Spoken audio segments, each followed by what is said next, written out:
I want to thank all the IBOs on the call today, and I know everybody knows who he is, but for those that don't, Mr. Nelson's been in ACN 25 years. He's also built a large organization.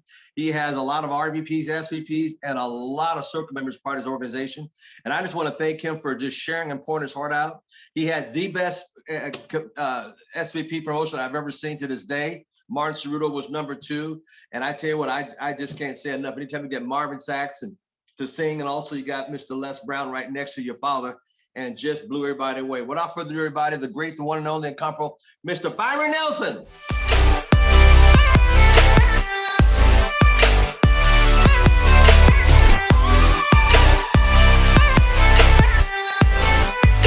So as I was training earlier this week, first of all, everybody should already know how blessed you are to be actually with Mr. Al Thomas, and me being on this call is just really homage to one of the greatest leaders I've actually been blessed to be around. It's just really amazing what he does on a daily basis, let alone all the people that he lets in. But as I was sharing, without going into all the edification of understanding, if you're brand new, he is a myth. He is somebody who just, as he was about to get into wealth principles, and if you were listening to what he was saying as I was driving in, it's really about servitude leadership. It's about how much you really love on other people, how much you care about other people. And what he has done from a humanitarian perspective, in church, out of church, it becomes a lifestyle of serving. Does that make sense? So you want to write down servitude leadership, because I can't speak enough about that. And I can't speak enough about him as to, him having an ear to the company, having an ear to the world, and what he has done before, during, and what he is about to do in regards to why he gives so much of his spirit. Because part of what this is of really, and it gets into part of the training of what allows him to be one of the giants in the industry, if not one of the greatest to me, is that he's always on the court. And I talked about that as far as Jeffrey before, as far as how he created this, why, if you guys were around last week, how Mr. Al Thomas paid homage back to him, gifting him a prospect, a new business partner, signed, sealed, and delivered as a gift. That's called ebb and flow, law of reciprocity. We have no problem leading people to big accounts, leading people to new prospects, being able to help people get in the business when we know we have a lifer with us. And that's what I call Jeffrey. That's what I call Mr. Al Thomas. You're looking for, if you're taking copious notes, lifers. And first, before you can find one, you got to ask yourself, are you a lifer? Meaning, is it your life's work? This is going to play into part of my training. See, that's who Mr. Thomas is to me. He's in my life. He's a permanent fixture in my life for the rest of my life, right? Are you? Jocelyn is a permanent fixture in my life. It's well beyond ACN. It's like, who can you count on is what I'm asking. You can write down some of these questions.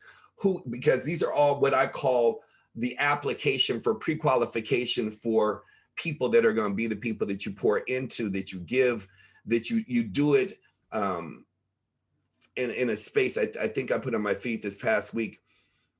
We've been through relationships where we've been hurt before.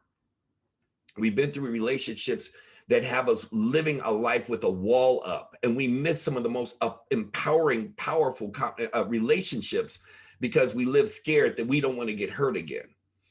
And I was actually a coach to a professional. I don't know if you guys know my affinity towards basketball. One of my people that I coached as a focus coach, actually as a very we became really good friends when he was playing in one of his rings for the Lakers is Robert Horry. He has 6 rings, I believe. So he was one of my students. And it was really a matter of, he became known as the person who would shoot the last shot all the time. He was Last Shot Bob. That's who he was known for. And his power of focus. And he was actually sharing, and I haven't seen him in a minute since he actually went back because his daughter had health issues and he moved back Midwest. And he was sharing in a private interview with Jeannie Buss, who happens to be the daughter to Jerry Buss, to the owner of the Lakers who passed, her father who passed it on. And he was sharing a story of how, he had so many unspoken conversations with Phil Jackson, who is a giant as far as coaches, if you don't know who he is. So many unspoken conversations with Jeannie Buss because of her father, that he was hurt because he was traded, and he felt he had so much more to give to the organization, to the Lakers organization. And he said, but Phil, what made Phil amazing, he would give you a book. He would always give you a book, which is what Mr. Al Thomas does, what I do. It's amazing how it doesn't matter what industry you're in, greatness always carries the same MO, if that makes sense. It has nothing to do with what you do. Phil Jackson would give every person a book. And, you know, Robert asked, or Jeannie was asked in the interview by one of the other interviews, well, what happens if, you know, how would he feel if he gives these books and the players don't read it, or people that are significant don't read it? He said, they're going to hit a spot in their life, and knowing that he's significant, that many people won't even pick up that book until maybe the end of their career, but they always pick it up, and they'll always get the message that when the student is ready, the teacher will appear. And Robert echoed into that, saying, it was really crazy that he would, you know, it was one of the weirdest encounters that we didn't have any conversation during the time that I played on the team, really, except for in the huddles. But he always gave me this book, and we had this amazing, ridiculous, you know, relationship without speaking, that I knew he was a lifer in my life. And he's like, and Jeannie went on to say, you can still have that conversation now with them that you didn't have when you were playing. And Robert was explaining, I never had this conversation with you. After I was traded from the Lakers, I felt like I came into a family. And then when I was traded, I felt like I was abandoned. Because, so from that point forward, I made it clear from the time that I left Houston and came to the Lakers, the trading part of it meant that I didn't want to get too close to anybody, because of all the money on the table and it being a business and me being traded. I felt like I was a part of a family, and I felt like I got so close to the coach and the players before that I was abandoned. But he said the impact of me having that wall because of two hurt situations, though I went on, I got over it, obviously, because he went and won 2-3 more rings. It wasn't like he was traded and put out to pasture. He went on and won another 2 rings after he left the Lakers.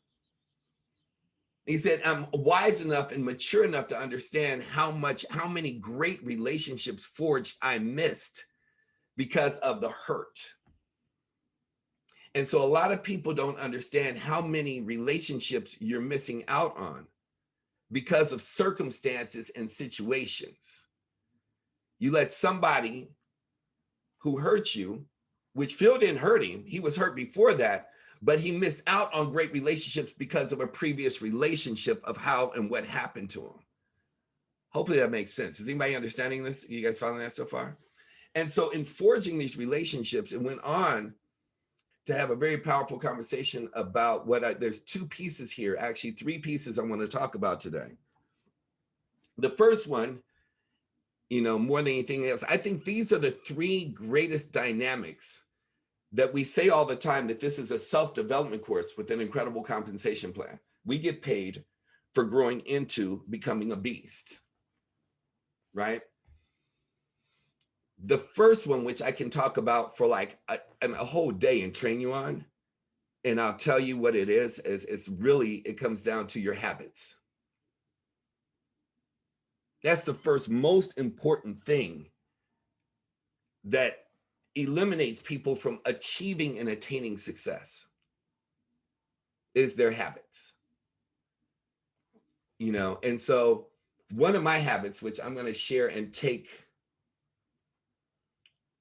actually, I'll do it as a bonus. I have a piece that's 20 minutes long. I don't want to eat up my remainder 40 minutes. But those that have the space and time at the end, I want to show a piece of how I start my day every day. What I did as far as habits, what got me to, you know, it helped me become, you know, #1 in NAMO, which is called the spoken word, which I actually performed on the world stage when I did poetry when I was young. It helped me become, you know, #1 in the state as far as a spelling bee, because I'm very big on literature, as you guys know. It helped me learn and translate the Iliad from, you know, ancient Greek. I translated the Odyssey and the entire Iliad from front to back in ancient Greek when I was in 7th grade. It helped me finish things. And that's the key. It's not how you start, it's how you finish. It's becoming a finisher. And you got to ask yourself, without beating yourself up of what you didn't do, how are you going to finish?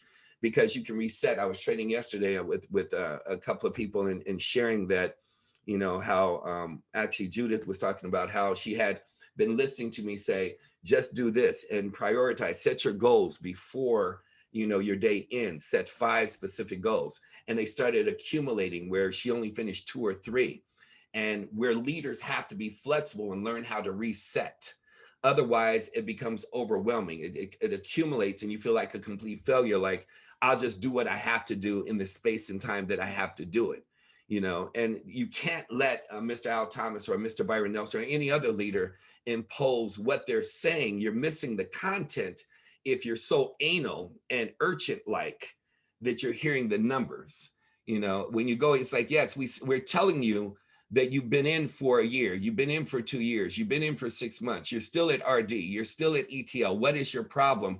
But we're not saying like there's something wrong with you and you're a failure. What's your problem? We're saying, what is the problem? How can we, are you looking for the answer? Are you looking for the solution so you can shift? Not you're a failure because you're still in RD 5 years later, you're still in ETL 6, 8, 12 months later, you haven't qualified. We aren't sitting here making you wrong. No, you're winning because you're still on the court. You're still in the game. So let us applaud that you're still in the game where 98% don't even make it this far. The challenge and the problem is you haven't looked for the solution. Because you will find what you're looking for most. This is going to make so much sense by the time I finish this for those that are able to stay on for the bonus 20 minutes. You will find what you're looking for most. But what is the solution? Right? Because wherever your actions flow, your energy will go. If you want a better relationship with Christ, you need to be focused on that. If you want to become an SVP, you need to focus on that. If you want a better body, you need to focus on that. If you want to be able to have, more money, you need to focus on that. So we're going to start with habits, but I'm going to end with the habit of how I start my day. So what I did to reset my life, and there is nothing like being in a position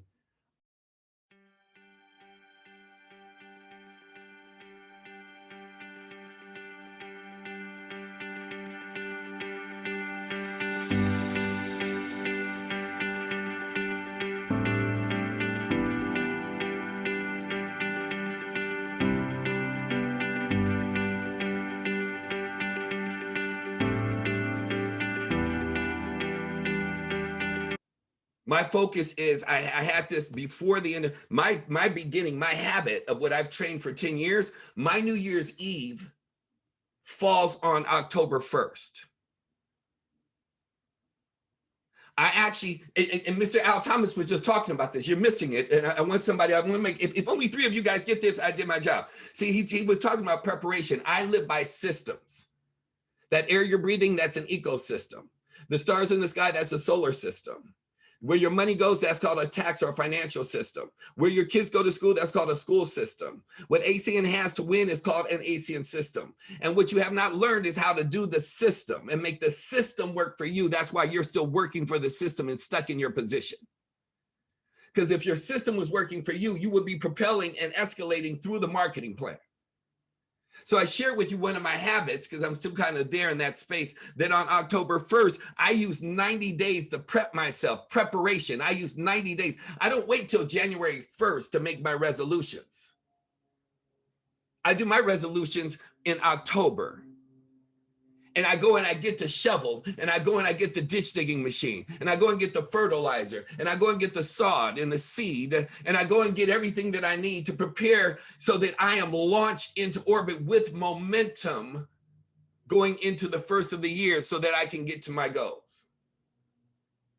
See, my personal goal was already in play before 2021 came into play.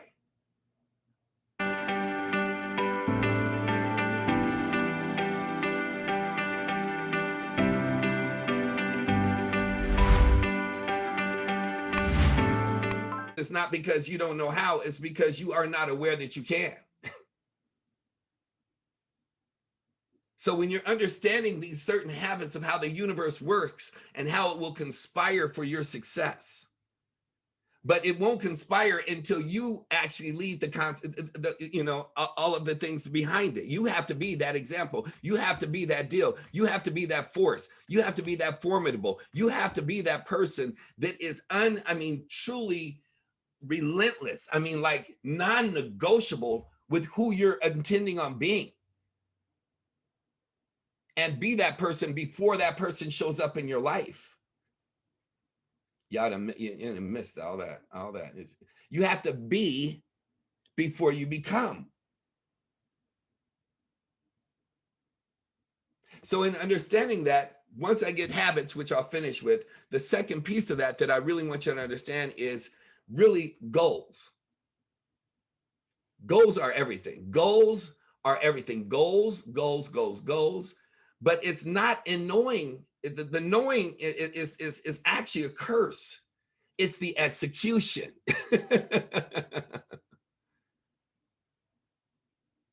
It's understanding your why. I'm giving you the system. It's your and what the chicken or the egg, which comes first? I'm telling you your why, the what, and the how. Your why has the vibe. It has to resonate with purpose and passion. A person that makes billions of dollars, because of leprosy, or if you will, a chronic disease of helping, or a person who, as this woman, created $1 billion company because her son had contracted at a mid-age of 14 autism. That purpose was so drawn. And she was offered millions of dollars before her company became $1 billion company. It was only worth a few million. They offered her over 100 million. She turned it down because it didn't resonate with her purpose. They didn't understand it was her son that had autism, and the company that wanted to buy it just wanted to buy it because of the worth, and it wasn't going in the same direction. It didn't have the same destination. It didn't have the same destiny. It didn't have the purpose and the calling behind why she was doing something. You hear us talk about why, but you don't get why. You got to go. If you don't have a freaking why, then stop. I don't care how, there's no why that's too small or too big. You say you don't know your why? You don't have a parent? You don't want to do anything for your moms? You don't see the homeless that I see in the middle of the street that are creating their own irrigation system? You're so cocky and arrogant that you don't see how people are living on the street right now? You don't understand gentrification? I can take you down any road. You want to go to the Cold War? You want to go to Russia? What happened there? You want to go to what happened with Vietnam? What do you want to do? You want to go to the Holocaust? You want to go to slavery? Where do you want to go? Go dig to something that's going to mean something to you. You don't understand what happened in Iran and what's happening and what happened in Pakistan, Afghanistan? You're so isolated and so arrogant with your roof over your head and your pillow, whether you live in a hut of an apartment or a 5,000 square foot home plus. You have food. I've gone and begged restaurants, I have literally begged restaurants, give me your food. Oh, we can't. Do you see all the people that are hungry? You're just going to throw it. I bought, when I ate fries, I don't eat them anymore, but when I was buying fries, it's like, I take it back. They were cold. They just throw them away. I'm like, you just throw them. There's a homeless person sitting right out there on the street. Well, the legal ramifications if we give that food. Are you kidding me?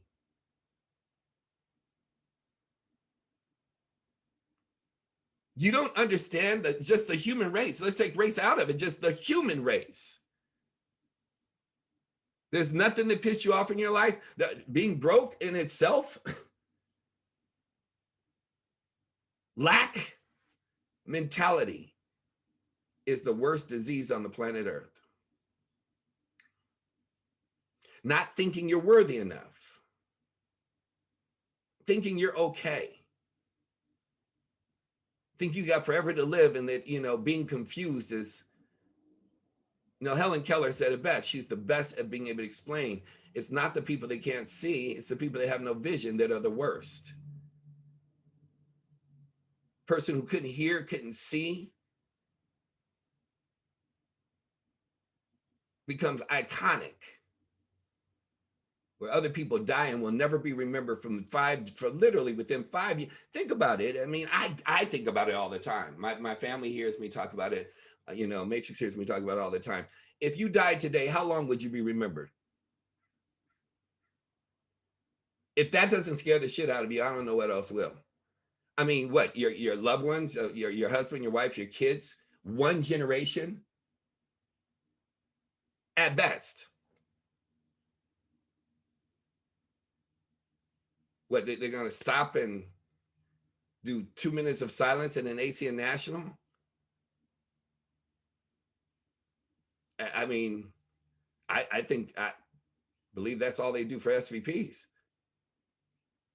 There'll be a murmur. It might go around on the internet. Everybody's going to say I'm sad, and by tomorrow the bills are going to come in. Nobody's going to remember you. It'll be as long as it can last on Facebook or Instagram. That's what your life is worth. The beautiful thing is you still have a pen in your hand. You can still rewrite your story. You still can create something magical. You can still hear me. There's somebody who didn't get up this morning who can't hear me. They should have heard this yesterday. So when you look at that and you understand your why has to vibe. I mean, it has to vibe with you. It's what gets people up in the morning. It's like, to know that, I've made a lot of mistakes. I'm gonna make a lot more, but the things that I'm doing, they're getting smaller and smaller and smaller as far as the mistakes. I was having an in-depth conversation with a friend yesterday. I said, I really only have probably about 1 or 2 wrinkles that I'm present to. I'm sure more will show up, but I've got my life into an extraordinary alignment of perfection. Obviously, there's nothing that's perfect, but perfection for me, the way I live my life right now. Everybody else is worried about COVID. It actually has done nothing but bless me. I'm right at about 9.5, 9.8% body fat. I have more conversations with God every day. I'm down to about 3 or 4 projects that I want to work with in my business of ACN that will go RVP and SVP within 2 years, RVP this year. My son and I are having an amazing romance as far as building his life. I'm focused on my mom. I'm able to spend every day and make sure she's taken care of and spend time with her. My money is growing out of control. Now, the one thing that I always have to plan on is called the X factor. And that's called the unexpected, because something's going to happen. You can't drive on a street and not hit a pothole. So you can't keep rolling around thinking you have a perfect life with bald tires. You better make sure you're doing maintenance, self-maintenance, mental preservation, spiritual awareness, crossing your T's, dotting your I's. But that system is flawless as far as why do I even wake up every day? I wake up expecting miracles. I don't know if you meditate or if you pray or you do, I'm on the chain or you Buddhist. I don't know what you do, but in your thought process, whatever you do, and you chant, whatever it is, was it part of you saying this morning when you woke up, I expect miracles to happen? My partner asked me to go and buy him a lottery ticket yesterday. I don't buy lottery tickets. I think I got that from my father. I've never bought. I think personally, I just have always found once or twice, I guess. That can't hurt anybody, I guess. But I just think if you make it a habit, the money you put into a lottery ticket, you could have invested in yourself and made $1 billion. That's just my thinking, you know.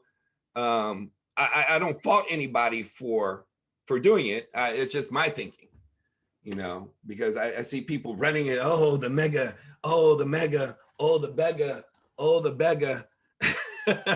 And by the time, and the people that, once you understand 80-90% of the people that won the lottery owe a minimum of 3 times the money they've ever won because they never learned how to earn. Notice you got to understand the power of words. That's why I got into being a spelling bee when I was young. That's why I got into poetry. And that's why I got into ancient arts of understanding language and Sanskrits and everything when I was young. I love language. I mean, every different dialect, every different language, you know, but just look at the word learn. If you just take the L off, you don't have to worry about earn if you learn. You don't have to worry about it. The people that are learning, their pockets are getting full. They're getting bags. The people that aren't learning, their pockets are empty. You end up looking like Richard Pryor said, a big watermelon head boy just waiting to flop over and bust your head open. You're just all intelligent and broke. It's why. What drives me? What drives you to get up every day? I get up because I'm excited. I woke up this morning and the first thing I said was miracles are happening. I'm looking for them. And the reason I talked about the lottery is because my partner, I'm like, you're probably going to win it. It's like your butt is just, you're just that person who will probably win. I could play for 1,000,000 years. I'll never win. It's just not something that's just not in my cards. It's not, I'm not aligned with it. It doesn't, you know, I mean, if it happens, God bless the world. But I just, you know, it's kind of like if you apply the same principle to you buying lottery tickets to your business in ACN, you know, the harder you work, the luckier you get. You buy enough tickets in ACN, you get enough customers in ACN, you talk to enough people in ACN, you're going to end up very wealthy. And the odds are so much easier here.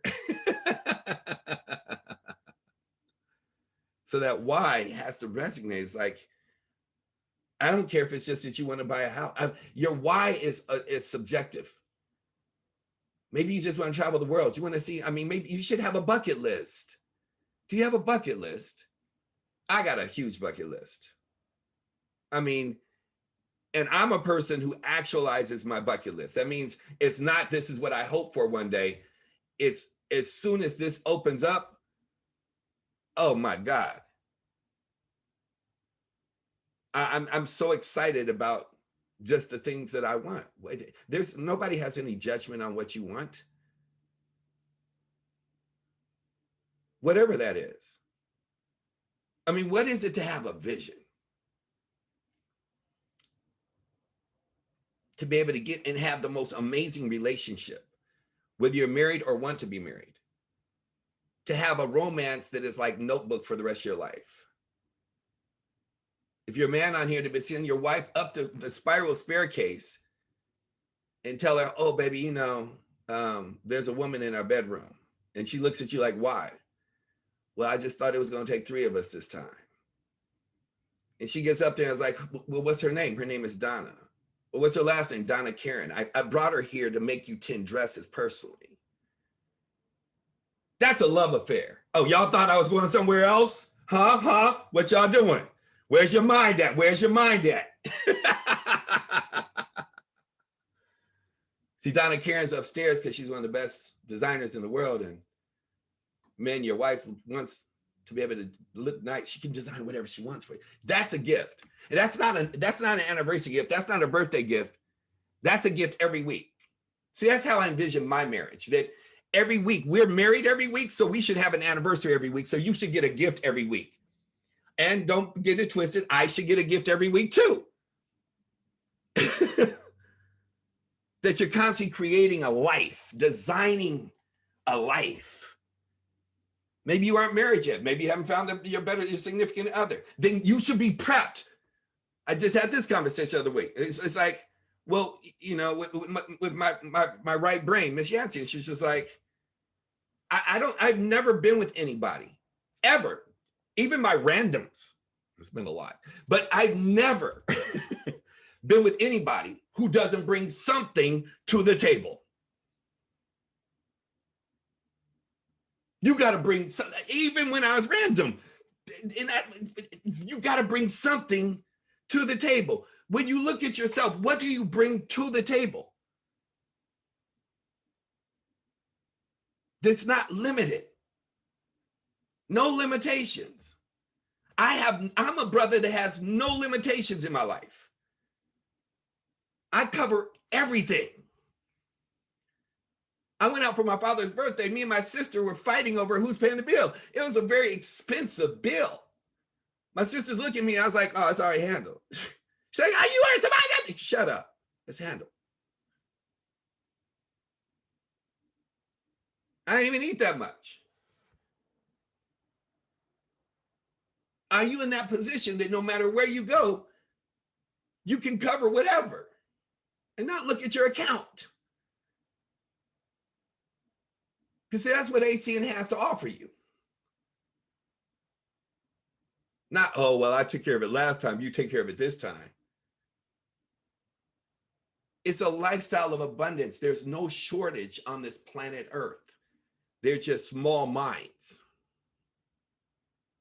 It's a good quote, you should write it down. There's no shortage on this planet, just small minds. How big do you think? Once we get past the why, then you got to figure out, what am I going to do? Because everything lives within the execution. I have a personal goal of 10 RVPs, minimum 6 by the close of this year. I've identified 3 of them. Or I should let me be more clear. 3 of them have identified themselves to me.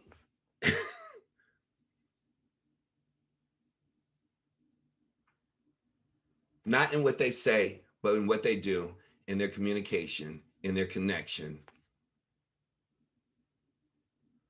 They have highs, they have lows. Who has identified themselves to you? Because nobody can identify themselves to you until you have identified yourself.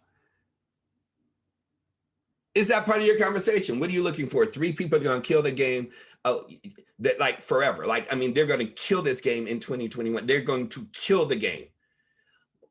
Are you that person? Well, it's interesting. Okay, but then you're not who I'm looking for. See, I have no problem throwing fish back.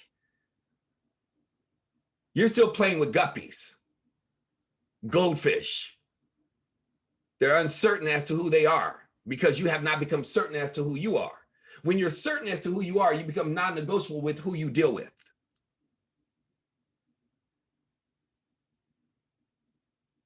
I have a farm team, or better stated, a farm pond.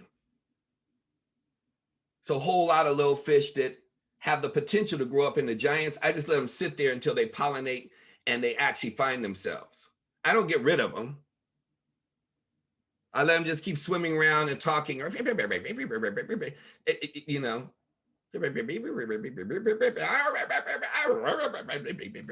They show up on all the calls. They get on. But every blue moon, God blesses me, and one of them just grows. And oh shit!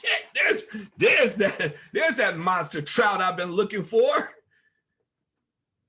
They're like, this pond's too big. It's too small for me. Can you get me into the ocean, Mr. Nelson? I sure can. Let's go. We got some streams to swim up. We got to go find some more. There's more of us out here. And I just let the rest of them farm. Some stay there forever. Some of them die. But every now and then you find one that's just like, this pond is way too small for me. I'm supposed to be on the other side of SVP. I'm ready to start my life. Not I want to get to SVP. I'm supposed to be on the other side of SVP.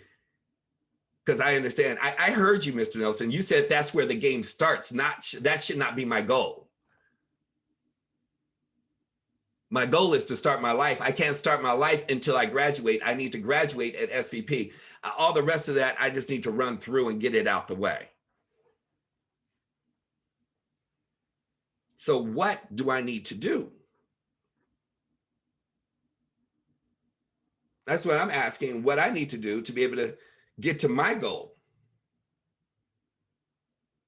I ask myself this daily. What else do I need to do? Who else do I need to talk to? Well, whose brain do I need to get inside of? Who can I support that's going to take the information and actually do something with it? Till then, I get up in the morning and I go to the pond and I feed it a little bit. I do a call at 9 o'clock in the morning. I feed it a little bit. I do 3 calls in the middle of the week. I feed it a little bit. I do a call at 6 o'clock on Monday. I feed it a little bit. And then I go on with my life.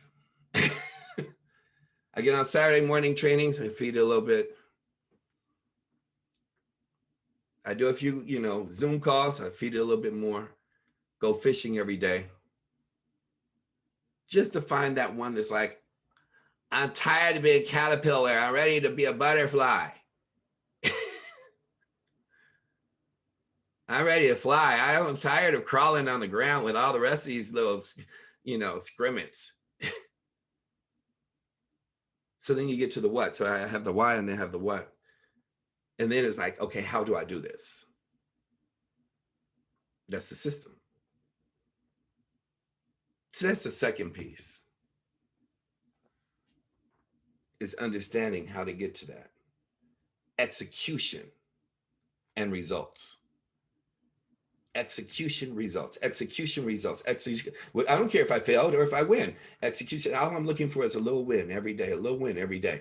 I did 3 conversations every day. I did 3. I got 1 customer today. I got 5 today. I got 2 today. I'm celebrating my wins every freaking day. I did this. I found 1 more player today. I got to 1 more. I blessed 1 more person today. I gave to 1 more person today. I paid for someone's coffee in line today. I was able to take care of someone's, I was just constantly, I'm on the prowl of how to bless somebody today.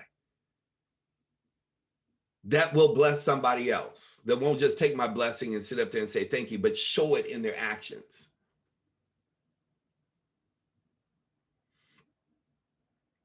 Execution.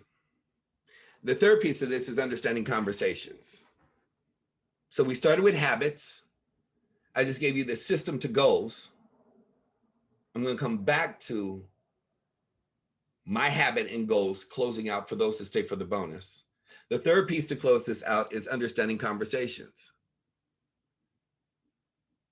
Well, what do I need to do? I need to talk to people.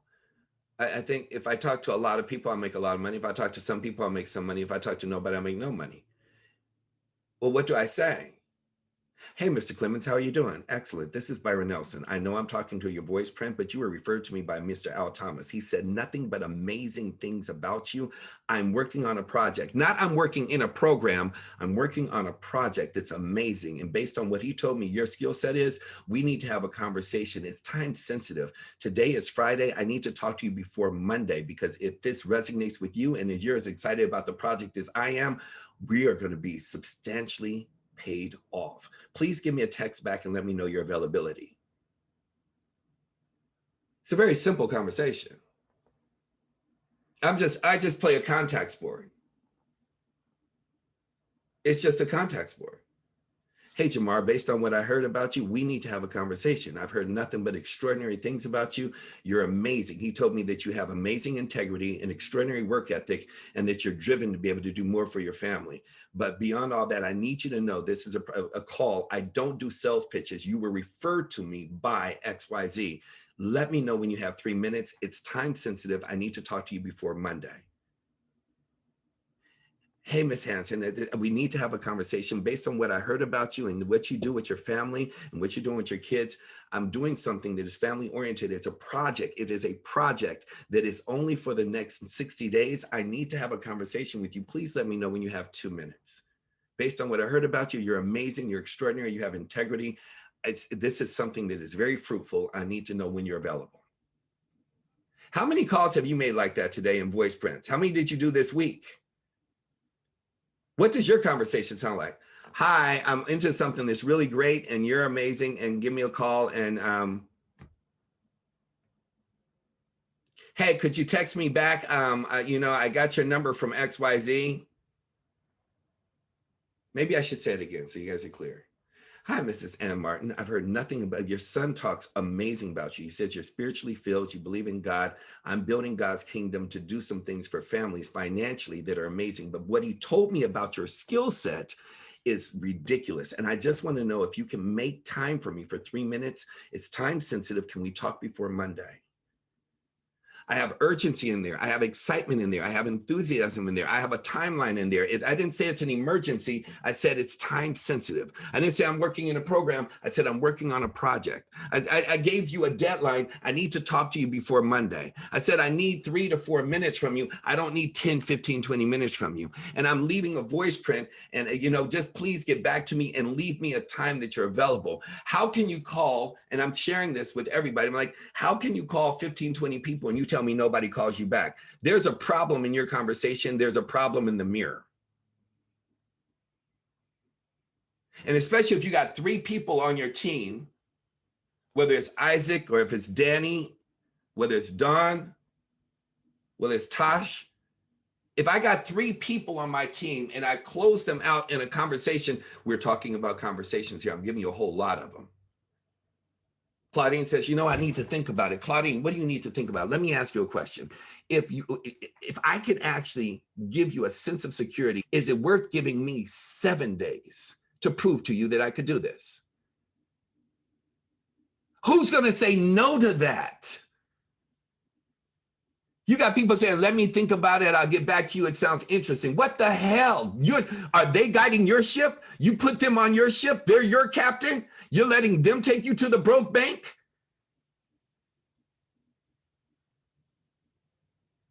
The conversation is, I own the conversation. I pick up the phone. I'm telling you what I'm looking for. If you aren't qualified for the position, get off my phone. I'm pre-qualifying you before you buy a car. I'm pre-qualifying you before you buy a house. I'm pre-qualifying before I take you on a date. I'm pre-qualifying. Everybody has to be pre-qualified. Why are you taking the person with the worst credit to get in and buy your car and then roll off? And then you're upset a month later that they didn't make any payments and they aren't showing up to any calls and they didn't get any customers and they didn't get qualified and they aren't with you and they're ducking out. Probably because you just gave away the house without anything tied or linked, no value system, no pride. I'm arrogant about my opportunity. If I work with you, you're going to get paid. I only need 7 days, then you're going to give me 7 years. It's a real simple equation. I need 7 days to prove to you that 7 years of your life should be mine. I need you making payments every month for the next 7 years, but just give me 7 days to prove to you why you need to buy my opportunity, which is me, by the way. I am the opportunity. Maybe you missed that part. I am the opportunity. ACN's not the opportunity. I'm in ACN, write your check, but I'm the opportunity. You get in my business, you get in bed with me. We're doing this.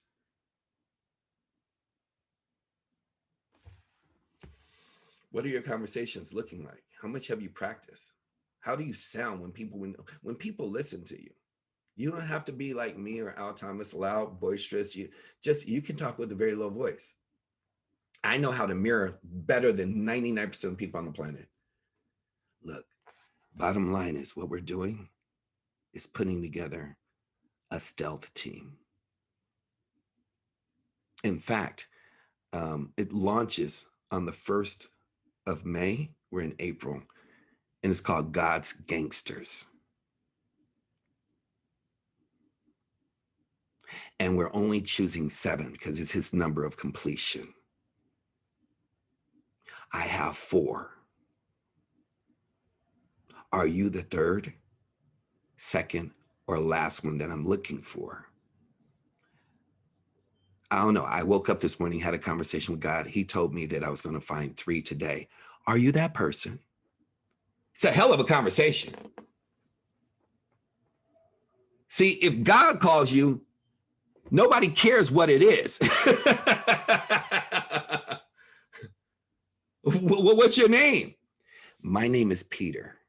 I was the one who told me to move the net to the other side of the boat. I was like you. I didn't listen either. But when I did, everybody ate.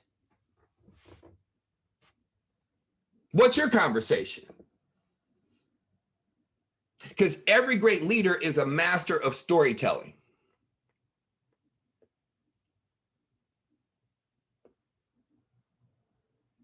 I can take it from the Muslim faith, the Jewish faith, the Christian faith. But guess what? At the end of the day, there's just one God. It doesn't matter what you call him, Allah, Yahweh, Jesus Christ. And guess what?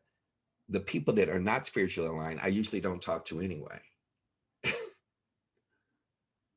Because I like people that have been battle tested. You aren't writing this down. I'm telling you what I'm looking for. I look for people that are battle tested, that have been through hell. I look for people who understand faith. These are part of my pre-qualifying questions, by the way. See, you got to ask certain questions. I'm getting on and asking immediately. I'm saying, look, bottom line is, Daryl, have you been through hell? As a matter of fact, I have. I just went through this, and excellent. Because if you have not been through hell, when this conversation's over, I actually start conversations like that. I will actually start a conversation, say, Daryl, you were referred to me by Mr. Al Thomas. He's told me amazing things about you. I have a question, though, before we start this conversation based on referral. And I know you're only having a conversation because you're doing a favor to Mr. Al Thomas, but there's a position that I have that's available that is amazing. But I need to ask you one personal question, if you don't mind. 99.9 won't mind. Have you been through hell? Been through a divorce? Beat cancer, child went rogue, lost everything, did this. Yeah, been through hell. Then you're exactly who I'm looking for. You'll meet some people that say, I'm actually, especially in COVID times right now, I'm actually in hell right now. You're exactly who I'm looking for. I'm not pitching, no flowers, no hype, no millions of dollars, no, you're going to be a billionaire, no, you're who I'm looking for, somebody.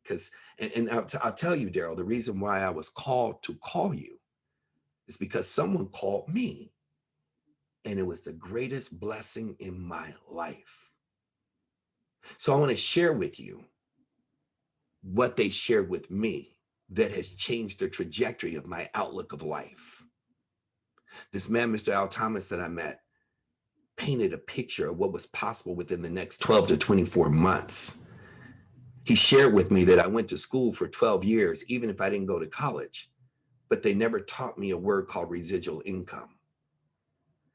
He shared with me the power of being able to work for 12, 24, 36 months, quit, add up all that money, and it's paid to you whether you get out of bed or not.